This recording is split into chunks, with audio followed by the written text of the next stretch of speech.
เดี๋ยวผมจะพาไปดำน้ำดูรถถังปะการังเทียม 25 คัน จังหวัดนราธิวาส หนึ่งเดียวในเอเชีย2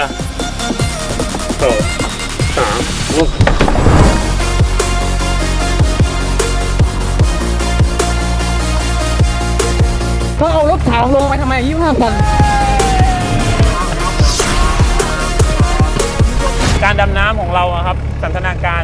เราดูแค่ชมแล้วถ่ายรูปเราจะไปจับต้องสิ่งต่างๆ ไม่สมควรที่จะแตะต้องมันนะครับไม่สมควรนะครับ สวัสดีครับ ผมเต้ยโกเว้นกรไปไม่เว้นครับ ตอนนี้นะเต้ยกำลังจะเดินทางไปยังตำบลกาลุวอเหนืออำเภอเมืองจังหวัดนราธิวาสครับซึ่งตามหัวคลิปเลยครับที่ผมบอกว่าวันนี้ผมจะพาไปดำน้ำดูรถถังปะการังเทียมนะครับประมาณ 25 คันได้นะครับแล้วเขาก็บอกว่าใหญ่ที่สุดในทวีปเอเชียด้วยเนาะซึ่งตัวผมอ่ะเป็นเด็ก3จังหวัดชายแดนใต้เราไม่เคยรู้มาก่อนเลยว่าบ้านเรามีกิจกรรมแบบนี้แล้วก็มีอะไรยิ่งใหญ่แบบนี้ด้วยคือต้องขอบคุณข้อมูลจากท่านนวพรชัวชมเกตผู้อำนวยการการท่องเที่ยวแห่งประเทศไทยสำนักงานนราธิวาสแล้วก็คุณจุนะครับที่แบ่งปันข้อมูลนี้มาพอผมได้ยินแล้วแบบว่าใจสั่นตื่นเต้นเลยอยากโปรโมทที่นี่มากนะครับแล้วก็ยิ่งไปกว่านั้นนะครับเขาบอกว่าข้างใต้ไม่ได้มีแค่รถถัง25 คันนะแต่ยังมีรถอื่นๆอีกมากมายรวมแล้วกว่า499 คันครับจะเป็นยังไงตามมาดูครับ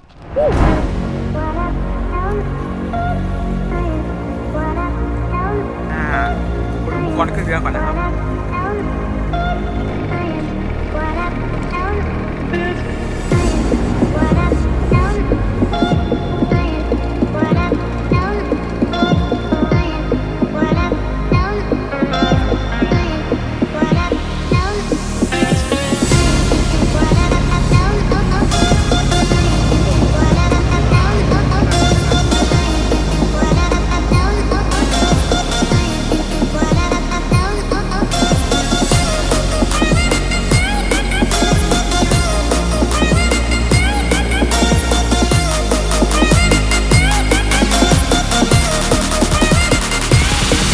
ตอนนี้นะครับผมก็อยู่กับแบร์คาฟิกนะครับแผนการดำน้ำวันนี้เป็นยังไงบ้างครับแบร์ แผนการดำน้ำวันนี้คือได้แรกเราจะลงที่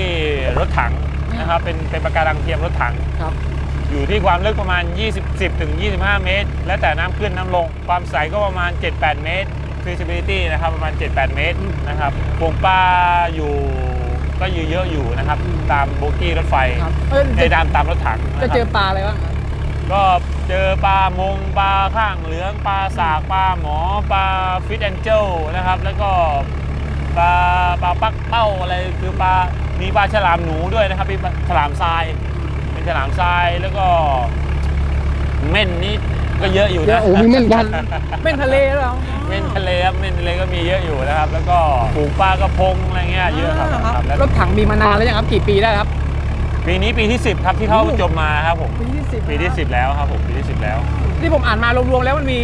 400 กว่าคันได้ใช่ไหมครับ400 กว่าเยอะกว่าเพราะถ้ารวมๆเพราะว่ามันไม่ได้จุดไม่ได้วางตรงนี้อย่างเดียวมันมีวางที่บางจุดที่ไกลๆอย่างนี้อีกมีปัตตานีด้วยนะครับ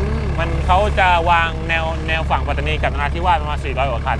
ถ้ารวมทั้งหมดแต่ทีนี้เรามาดังตรงที่หน้าที่ว่าอย่างเดียวที่ว่าอย่างเดียวใช่เราจะเห็นรถถังเป็นยังไงครับแบบเป็นแนวยาวจอดเรียงแบบนี้ครับไม่ครับจุดตามแบบประมาณระยะห่างประมาณ 4-5 เมตรต่อคันนะครับจุดมันต้องดูว่าแล้วตีฟินไปมันจะอยู่วงไกลจุดก่อนบางมันมีอยู่คันหนึ่งที่สามารถเยอะตัวหนึ่งที่ไฮไลท์ก็หงายท้องก็มีมันหายเอง มันหงายท้องเพราะลงทิ้งลงแล้วเอาความหงายท้องไงแล้วก็ทับกันก็มี2 คันแล้วก็จุดไปนี่แบร์เป็นคนจังหวัดเป็นคนจังหวัดนราธิวาสเลยครับนราธิวาสเลยเนาะใช่ครับนี่คือบังเอิญมากแบบมีอุดมการณ์เดียวกันที่จะอยากที่จะโปรโมท3 จังหวัดอะไรเนี้ยครับก็ที่ผมกลับมาจากกรุงเทพเนี่ยตั้งใจไว้เลยครับว่าต้องการโปรโมทให้นราธิวาสโตขึ้นมาให้ได้เพราะว่าเรามีทรัพยากรที่อุดมสมบูรณ์นะสมบูรณ์มากครับไม่ปรุงแต่งมีชายหาดมีน้ำตกมีป่าพุมีเขาครบทุกอย่างครับนราธิวาสแค่ไม่มีหิมะอย่างเดียวครับอุปกรณ์อะไรพวกนี้ก็คือเวลาจะมานี้ก็คือแบร์ ทุกอย่างผมเสร็จทุกอย่างให้หมดเลยครับทุกอย่างเนาะแต่สิ่งสำคัญก็คือการที่เพื่อนๆที่จะมาดำน้ำนี้ต้องมีบัตรก่อนใช่ไหมต้องเรียนดำน้ำต้องเป็นนักดำน้ำก่อนขั้นพื้นฐานจะเป็น Open Water ก่อนขั้นแรก Open Water นะขั้นที่2เป็น Advance นักดำน้ำทั่วไปเขาจะใช้แค่ดำ Open Water หรือ Advance แค่นั้นเองมีอะไรต้องระวังบ้างไหมเดี๋ยวต้องระวังไม่จับมันได้ไหมไอ้ถังไอ้รถถังก็คือสมควรไม่สมควรที่คือการดำน้ำของเราครับสันทนาการเราดูแค่ชมแล้วถ่ายรูปเราจะไปจับต้องสิ่งต่างๆไม่สมควรที่จะแต่ต้องมันนะครับไม่สมควรดำน้ำแบบอนุรักษ์นะดำน้ำแบบอนุรักษ์ครับผมเพื่อต้องคือเราไม่รู้ว่ามีปรสิตหรือว่ามีนูดี้เล็กๆเกาะไว้หรือเปล่าหรือว่ามีสัตว์ที่มันขนาดจิ๋วที่เรามองด้วยตาเปล่าไม่เห็นเดี๋ยวเราไปดูกันใต้น้ำนะครับว่าข้างล่างจะเป็นยังไงตามมาดูครับผม2 3ลุก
นี่คือรถถังใต้ทะเลที่ความลึกประมาณ 20-25 เมตรครับผมเห็นเว็บแรกนี่คือโคตรตื่นเต้นเลยครับน่าจะเป็นครั้งแรกในชีวิตเลยที่ได้เห็นอะไรแบบนี้แล้วยิ่งรู้อีกว่าอยู่ใกล้ๆกับบ้านเกิดอีกโอ้โหไม่รู้จะพูดยังไงเลยครับคือรถถังที่เพื่อนๆเห็นเนี่ยครับเป็นรถถังที่เป็นเหล็กจริงๆนะ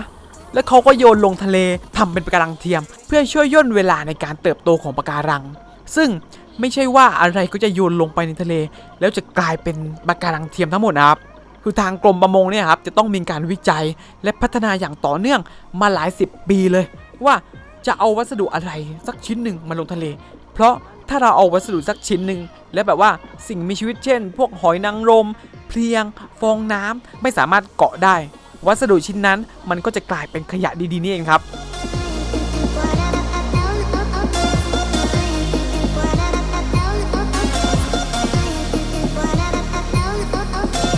แต่ที่ผมแปลกใจคือวัสดุอย่างอื่นที่จะเอาลงไปได้ก็มีเยอะแยะมากมาย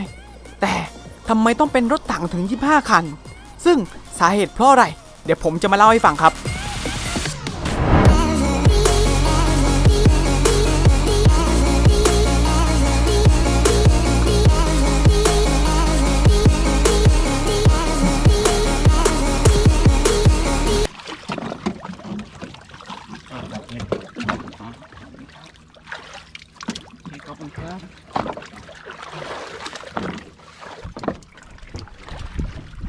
อันซีนข้างล่างครับคือไม่นึกเลยว่าต่างจังหวัดเราจะมีรถถังแบบนี้แต่เสียดายก็คือน้ำขุ่นไปนิดนึงแต่ก็สวยดีเมื่อหลาย10 กว่าปีก่อนทะเลบริเวณนี้ครับมีกองหินใต้ทะเลที่เต็มไปด้วยแพลงก์ต้นปลาน้อยใหญ่อาศัยอยู่เป็นจำนวนมากเลยครับแต่ก็มีเรือประมงต่างถิ่นเข้ามาทำประมงแบบผิดวิธีโดยใช้อวนลากอวนรุนจึงทำให้แนวปะการังที่สมบูรณ์เหลือแต่พื้นทรายเลยทำให้ช่วงนั้นถือว่าอยู่ในระดับวิกฤตเลยครับจนชาวประมงพื้นบ้านแห่งบ้านละเวงอำเภอไม้แก่นจังหวัดปัตตานีได้กราบบังคมทูลขอพระราชทานความช่วยเหลือจากสมเด็จพระนางเจ้าสิริกิติ์พระบรมราชินีนาถให้ทรงพิจารณาช่วยฟื้นฟูความอุดมสมบูรณ์ของสัตว์น้ำใต้ท้องทะเลที่ลดจำนวนลงอย่างรวดเร็วจึงเกิดโครงการที่ผมได้ยินแล้วตื้นตันใจที่มีชื่อว่าโครงการฟื้นฟูทรัพยากรชายฝั่งทะเลอันเนื่องมาจากพระราชดำริจังหวัดปัตตานีและจังหวัดนราธิวาสทำให้ปลาและสัตว์น้ำอีกหลายๆชนิดที่เคยหายไปก็กลับมาครับ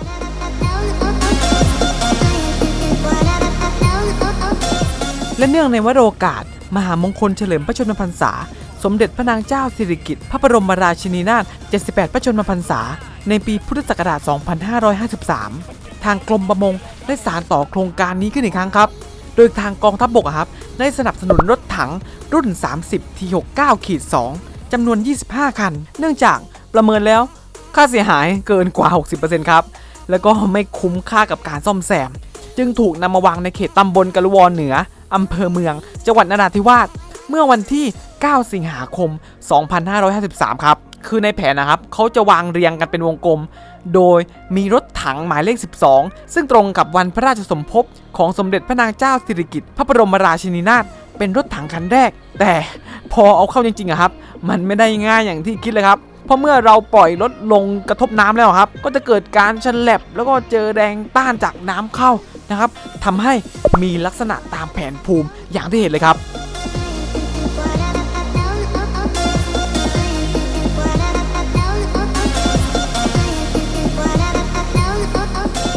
และไม่ใช่มีเพียงแค่รถถังเท่านั้นนะครับกระทรวงคมนาคมโดยการรถไฟแห่งประเทศไทยก็สนับสนุนตู้รถสินค้าจำนวน 273 ตู้กรุงเทพมหานครสนับสนุนรถเก็บขยะมูลฝอยจำนวน 198 คันและกองทัพไทยสนับสนุนรถยนต์ 3 คันรวมทั้งสิ้น 499 คันเลยครับถือเป็นโปรเจกต์ที่ใหญ่จริงๆครับเดี๋ยวผมจะพาเพื่อนๆไปดูในแดนที่ 2 นะตามมาครับ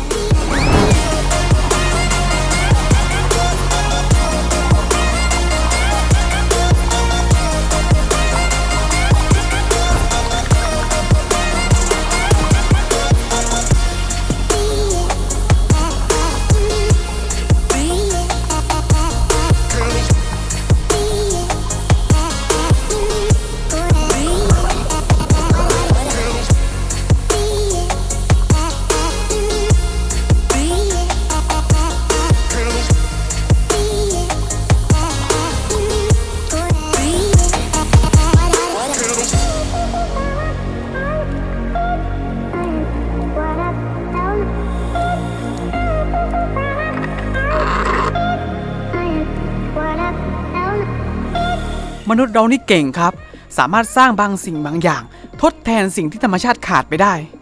แต่จะดีกว่าไหมครับถ้าเราช่วยกันรักษาสิ่งที่มีอยู่เดิมให้คงอยู่กับเรานานๆเพราะสิ่งที่มาทดแทนนั้นนะครับถึงแม้ว่ามันจะสามารถช่วยได้จริงแต่แท้จริงแล้วเรามีเงินมากมายแค่ไหนก็ไม่สามารถสร้างธรรมชาติกลับคืนมาเหมือนเดิมเหมือนที่เคยมีมาก่อนได้ครับหน้าที่การดูแลใต้ท้องทะเลไม่ใช่ใครครับแต่คือพวกเรานี่แหละครับคือเราไม่ต้องทำอะไรยิ่งใหญ่มากครับแค่ตัวเราเปลี่ยนโลกก็เปลี่ยนเพียงเท่านี้ก็เป็นผลดีต่อธรรมชาติแล้วครับ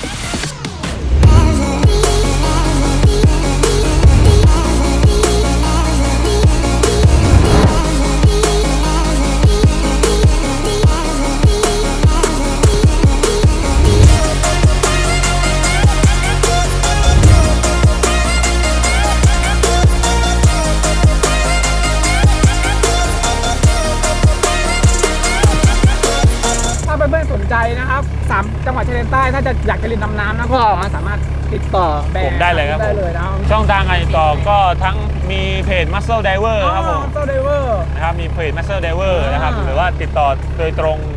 ชื่อ Hafid J Man นะครับ ก็คืออยู่ข้างใต้นี้นะ